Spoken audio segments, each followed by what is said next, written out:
Well, hello there, everybody. We are back. Randy, how was your week? It's Friday. My week was good. Happy Friday. I'm excited for the game coming up. I have a good feeling about this one. Yep, yep. It was a long week, but it always when the Dolphins are winning, the weeks go by faster for me. Yeah, and you're so excited to get to Yeah, Sunday. Like it's been so long since we've been excited to get yeah, to be able to see them play, and you actually feel good about it. Most years you'd think this is a game that you just throw away, and yep. I think we have a shot.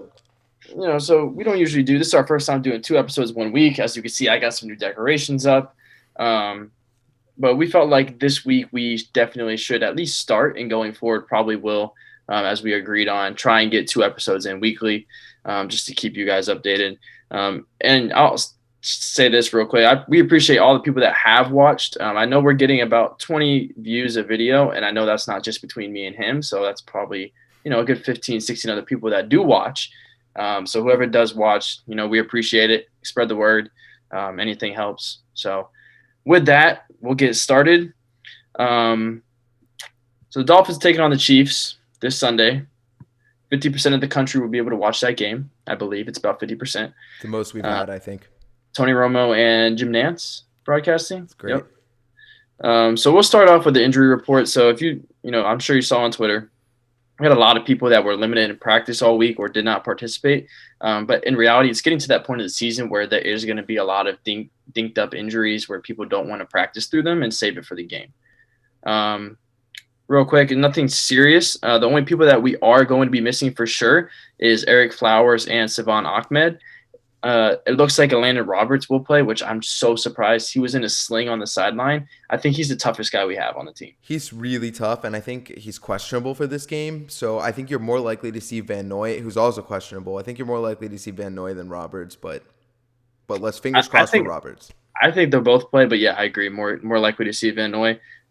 Something I also saw was Tyrann Matthew is questionable. I'm not sure if I he'll think get he's the going to be. I haven't heard anything that he wouldn't be playing, and if he didn't yeah. play, that would be a big deal. But I haven't seen anything on that. So one of the big guys that is missing is Eric Flowers. He's been our starting left guard the whole season. Um, we'll be without him as we were, I think, this whole second half of last week. What are your thoughts? What do you think? What are you lining up on the O line?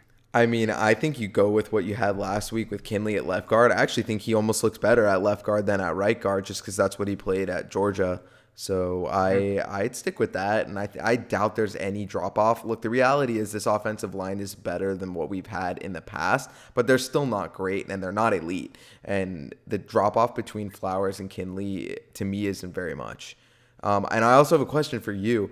Do Go you ahead. do you remember in the past where we'd have these injuries and like at the end of the season we wouldn't be able to be competitive basically from the large amount of real injuries, not just dinked up, but we'd have like a lot of you'd just have missed a lot of people by this point. Yeah, Like the real Dolphins fans know about the unicorn O line yeah, via the Omar unicorn O Kelly. line. So my Uh, question is, do you think that because our team is so young and that everyone besides Fitz is under 30, do you think that's contributed to the team staying much healthier than it ever has? Do you think the youth has Absolutely, and I been also contributed to what we've talked about before, player development.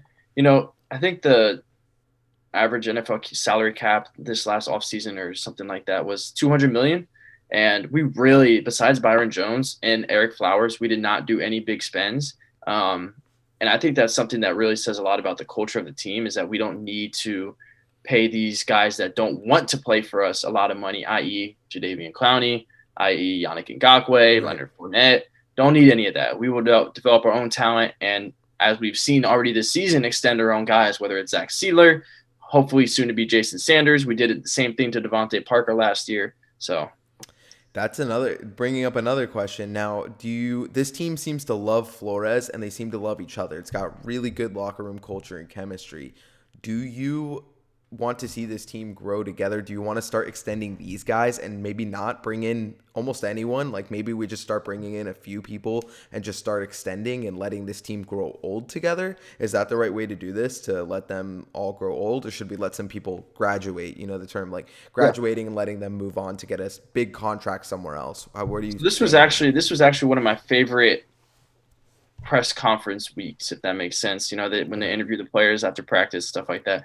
I know they asked Raekwon Davis, this is kind of to answer your question with what Raekwon Davis said. They asked Yeah. Raekwon Davis, do you see you and Christian building a formidable team for years to come? And Raekwon Davis, and I quote, said, yeah, I hope it's a forever thing. So just that right there, like the fact that we have these two young defensive tackles that want to grow together and stay in the same locker room, same culture, same team, says a lot. I haven't, in the past, the media has eaten the Dolphins alive as far as their locker room, whether it Right. was Joe Philbin, Bully Gate, Adam Gase, and now it's very quiet as far as the locker room, which I think is the best sign you can have as a team. It's great. And another thing that to me is a good sign, my favorite part about the press conferences is they sound like a broken record, which is like you wouldn't think that's a good thing, but it's great. Because anytime you ask someone a question, when someone asks Flores a question, I already know what the answer is. Very The Bill answer is Belichick.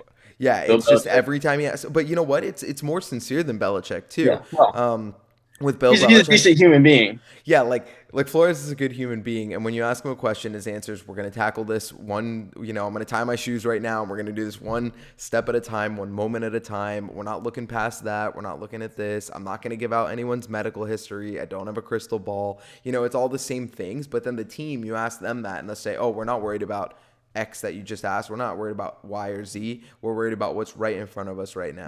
So that's kind of And I cool. think that there couldn't have been a better time coming off the Broncos loss and everything that happened in the Bengals game. There could not have been a better time for that. And as bad as it sounds, as Brian Flores said, that was very keep your cool. But there could not have been a better time for them to get into a little scuffle going into Chiefs week.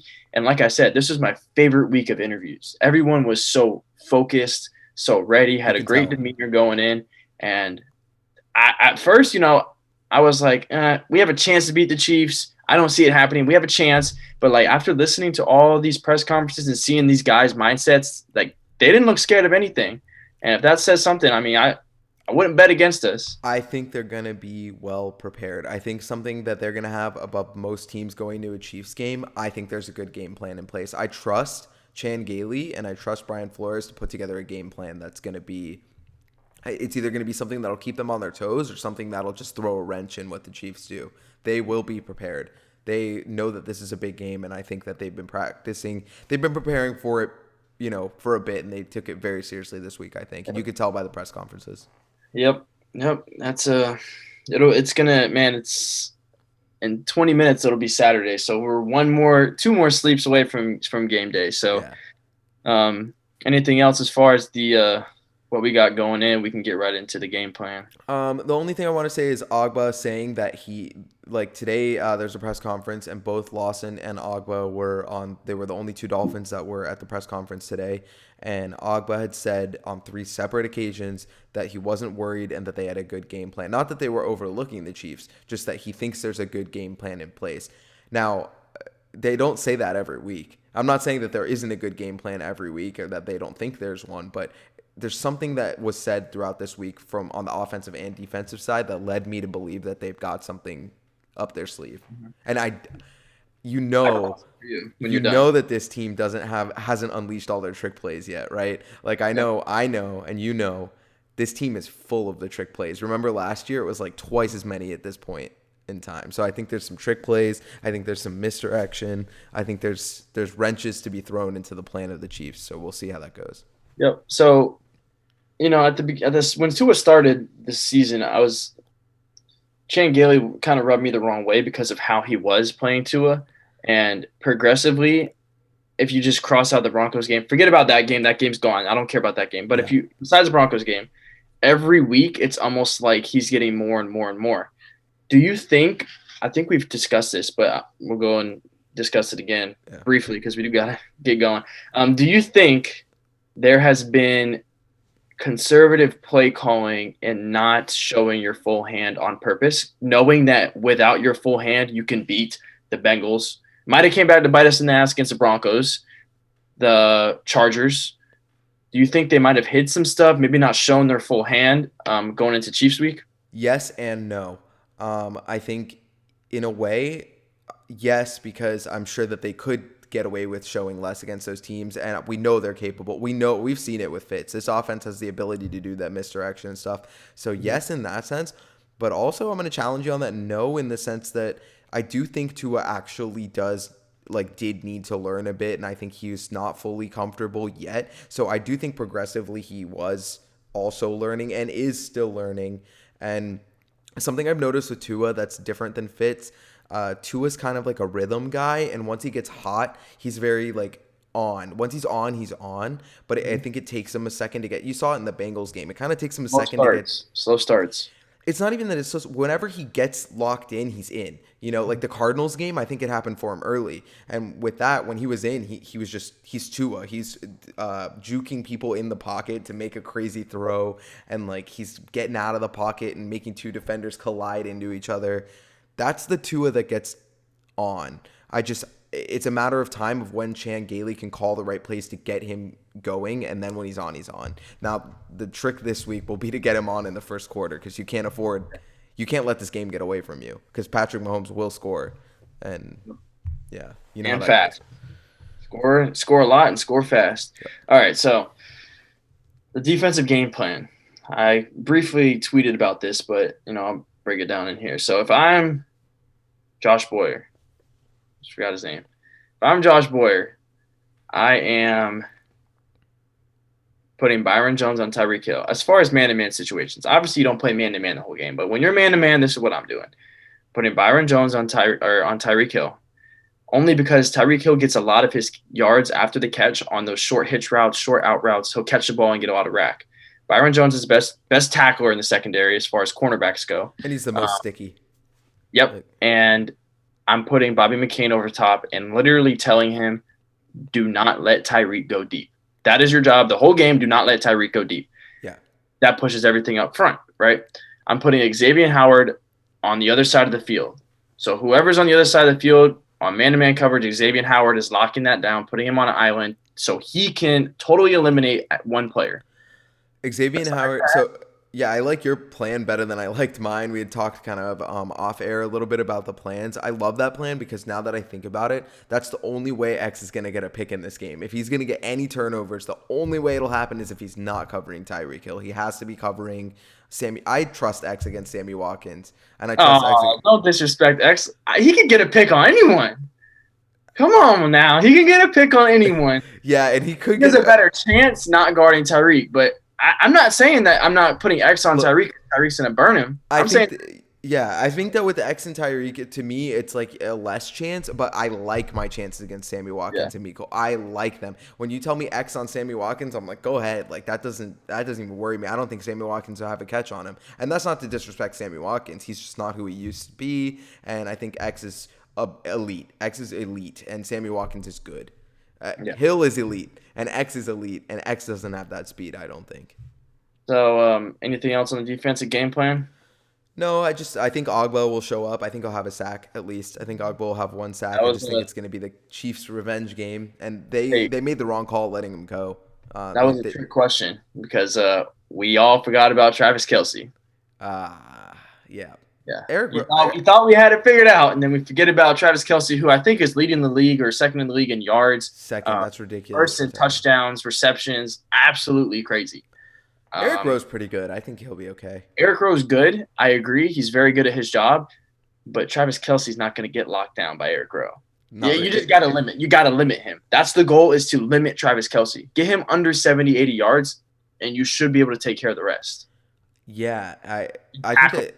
Yeah, we'll see. I'm excited to see how it folds out. I want to see what the answers are. If this defense is the truth, this is the litmus test. So I want to see what they can do, and I want to see if they show up. And you know what? If they don't show up, then we'll know we're still far away. If they show up, that's it. You'll be hearing Super Bowl for the rest of the season. Yeah. All right, moving on. As far as the run game, we don't have Savon Ahmed. DeAndre Washington looks like he will potentially suit up, so it's going to be Gaskin, Laird, Washington. Breida still on the COVID list. Gaskin looked good last week. I was happy to have Gaskin back. I thought he looked good. You don't think that fumble is, the fumble was bad. That doesn't sit well with me. No. How can they fumble every game? It's things like that you cannot do against the Chiefs. You just can't. I You don't know can't. what's going on. That has to be the team's like fifth or sixth fumble. Do you realize like when we haven't had an interception in like knock on wood, but we haven't had an interception in weeks, but we fumble. Like we have turnovers though. We don't even need to knock that hard. We have turnovers. They're just all fumbles, and it's all Yeah, I from the think we running got backs fumbling and four fumbling. fumbles total since Tua came in, but no interceptions. How many fumbles do we have? Well, we had two. We had Laird the week before and Breida. We had Gaskin this week, and we had Tua his opening day. Yeah, So that's at least four, and there's no picks. yeah, and I think it's been more than that, but that's at least four. But that's yeah. Oh, and then we had the missed snap, if you want to count that. Yeah, okay. I'm remembering. We had a few fumbles in that game. Jesus, they need to Yeah, take care of the ball. yeah, maybe put some stickum on their hands. Yeah, you can't fumble, and it's not humid and it's not hot out. I'm in Miami right now. It's not humid. It's not hot. It's been like 60 degrees all week. It's nice here. Oh There's no wow. excuse. Yeah, they should be able to hold the ball.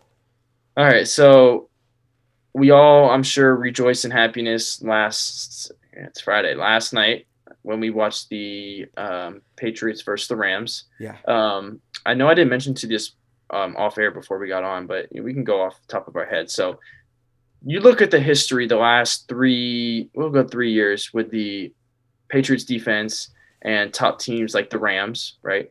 And the Chiefs. So I believe Bill Belichick is 3-1 against Mahomes. I believe, don't quote me on that, but I believe he is. And then, of course, we saw what Bill Belichick did against, or the Patriots coaching staff did against the Rams in the Super Bowl. yeah, So history repeats itself, right? So we saw the Patriots not have an answer for the Rams last night, and we saw the Dolphins have an answer for the Rams earlier in the season. yeah. Do you think that maybe that can repeat itself to where Brian Flores has the game plan because he's played the Chiefs many times. He's beaten them. Do you Yes, think he has a game plan? yes, absolutely. I think he has. Dude, Brian Flores is so sneaky. He acts so plain in the press conferences, and he acts so boring outside of it. Just wait. I think that he cooks. He's been cooking something up all. He gets excited about it. He loves what he does. He loves defense. He I'm loves sure teasing he's the got. media too. He He loves it. loves teasing the media. He's got something. I don't know what it is, and I'm so excited to see what it is. When they unleashed the zero blitz this year, remember when they like really let that go against where was it the first time we really saw it was like the 49ers? He waits. Wasn't it the Yeah, 49ers or was it the yeah. Rams? It It was wasn't at the really beginning of the season. the Rams when he just destroyed it. He just unleashed that like a group of dogs. And why didn't we do that against the Patriots? Why didn't we do that against the Bills? Why didn't we do that against the Seahawks? He waits for these games where he knows these offensive geniuses come in, and I think he just unleashes what his next step is. They're gonna try to confuse Mahomes. So I don't know how successful he's gonna be at it, but they're gonna try, and I he got you. can do it.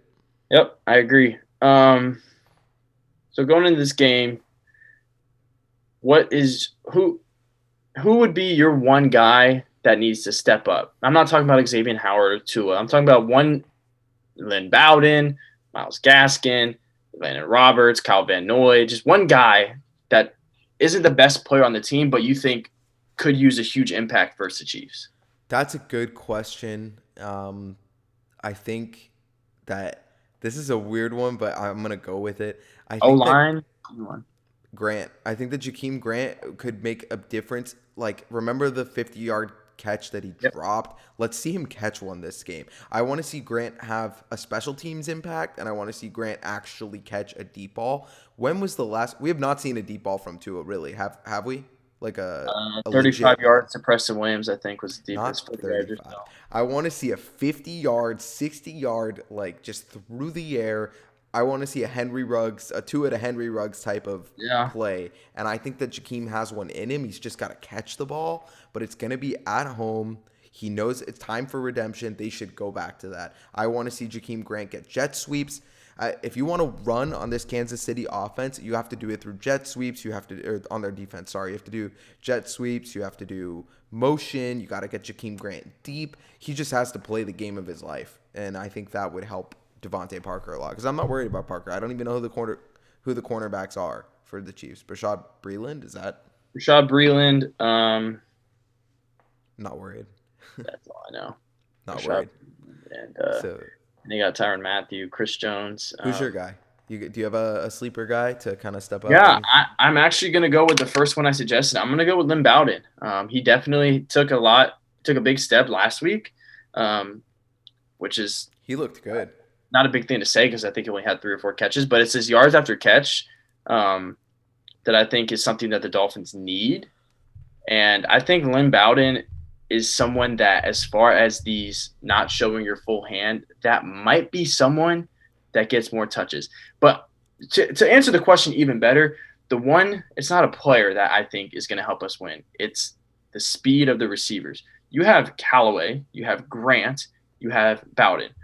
Why is it that when you know a team is blitzing, you can't run Jakeem Grant on a slant across He the could take that middle, to the house. get him in stride? It's like I'm waiting on it to happen. We've seen it happen before, not with Grant, but with Rashard Matthews back in the day, Yeah. Mike Wallace, Brian Hartline, all these fast guys. It's like, dude, Jakeem across the middle, if he catches that ball, he's gone. He's gone. That's a house call right there.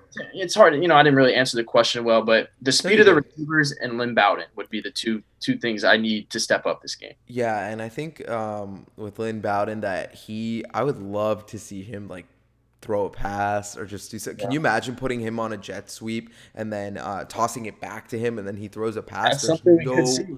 That's there's something we could see. there's no reason he couldn't do that. He was a college quarterback. He could absolutely do it. I would love to see them. You know what? I would feel comfortable with them dumping the bag of tricks on this game, wouldn't you? If it meant that you didn't have the bag of tricks for New England and it meant you didn't have it for Oakland, you didn't have it for Buffalo, wouldn't you still dump the bag for this game and Yeah. just think that you could beat the I other mean, teams with talent? if they win this game, that is, I mean, that is critical. It's not critical if they lose, but if they win, that is huge It's a for the playoffs. it's a giant boost to the Yeah. playoffs. They've got to find a way. In my eyes, they kind of got to. I don't. It's not a must-win game, but I want to see them pull It would this be through. huge. It would just be huge. It would be a huge game. I'm not worried about the Patriots. That game just last night was phenomenal. I sat there and thought I'm not scared of Cam Newton, and I'm not scared of Stidham either. I don't think that Stidham would start anyways. Nah. So All right. So to finish this off, we are going to give our 3 keys to winning, defeating the Kansas City Chiefs, and our final score prediction. Would you like to go first, or are you going to give me the honors?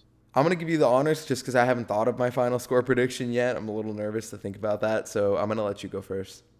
All right. So I'm going to keep it brief. My 3 keys to winning is 1, if you blitz the quarterback, get to the quarterback. Right? We've seen too many times Patrick Mahomes gets blitzed, and he's almost just backtrotting, almost Jay Cutler style, Right. and he just wins it. You get to the if you blitz, get to the quarterback. That's my first key. Second key, develop a run game early to open up the pass. Right? This is going to be a high-scoring game. Theoretically, the Chiefs are going to score points. We're a good defense, but the Chiefs aren't going to score 14 points. They're going to score 20, 30 points. So get the run game going early to open up the pass. My third key, contain the wide receivers. I mean, as it's much easier said than done, but contain Tyreek Hill, contain Travis Kelce. Limit them as much as you can. Let everyone else worry about the other guys. So Absolutely. What's your score prediction? score prediction, I might shock the world here. We did it earlier. Earlier in the week, we did a score prediction. And I'm going to still stick with the Chiefs. I really am on edge. I do think this. If I had to guess, they will not win by more than 10 points. There's not a chance. They'll be lucky if they win by 10 points. Maybe they win by a touchdown. Maybe they win by 4 points, field goal. But I'll go 31-27. That's My prediction, I'm changing. I think I originally said the Chiefs, and for some reason, I just have a feeling that we're gonna win this game by 3 points. I think it's gonna be a 31-28 victory with Jason Sanders nailing like the game-winning field goal, like last minute. I don't know if it's gonna be an overtime thing. That'd be awesome to see. I don't know why I feel this way.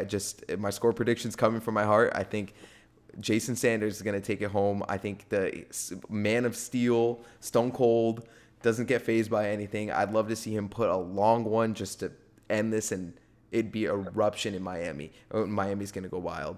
Yeah. And if I'm wrong, I'm wrong, and I'm not going to feel bad about it. But I don't know. I have a good feeling that if anyone can do it, if anyone can beat this Chiefs team, it's this Dolphins defense. So I think so. agreed. Cool. All right, we are all said and done. Yep. It was All right. It was a pleasure. It is almost Saturday, so it's almost 24 hours till game day, technically. Um, we're just hoping for a good game. We're hoping for a win. I believe all Dolphins fans are confident. The media has us as underdogs, which I'm thrilled about. I would not want to be anything but underdogs to the Chiefs. And we'll see what happens. So we will be back Sunday night or Monday morning. Expect the video upload on next Monday morning after the Chiefs game. We will sum that up and see what we got from there. Yeah, absolutely. Thanks for tuning in. Don't forget to comment, like, subscribe, share it, Yep. send it to your mom, your grandma, your dog, everyone, and we'll hope for the best this weekend. So, All right, guys. fins up. Peace. Yeah.